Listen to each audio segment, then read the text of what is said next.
La deuxième étape de la motivation durable, c'est d'aller vérifier si chacune des parties de vous-même sont en accord avec le projet ou les projets que vous voulez mettre de l'avant.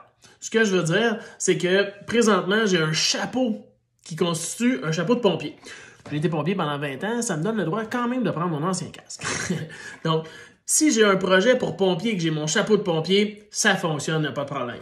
Si je prends mon autre chapeau de bûcheron, ben, si j'ai un projet de bûcheron avec mon chapeau de bûcheron, ça va bien. Mais si je change encore de chapeau et que je mets un autre chapeau que je mets un petit peu plus souvent, ben, est-ce que je vais être en accord avec quand j'étais dans mon chapeau pompier, quand j'étais dans mon chapeau bûcheron? Donc, moi, ce que je vous conseille, c'est de faire un CA, un conseil d'administration.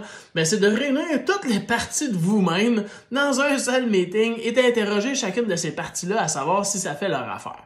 Donc, si j'interroge le pompier en moi, si j'interroge le bûcheron, le père de famille, le sportif, à savoir le projet, est-ce qu'il fait du sens, est-ce que c'est bien pour moi?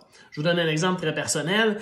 Ben, je suis un conférencier et si je veux que mes conférences soient à l'international, mais que je suis parti 3 semaines sur 4, ben, le père de famille qui aime être présent va peut-être en souffrir, puis il va peut-être lever la main puis s'opposer au prochain projet. Donc, m'auto-saboter ou peu importe quelque chose qui pourrait ressembler à ça.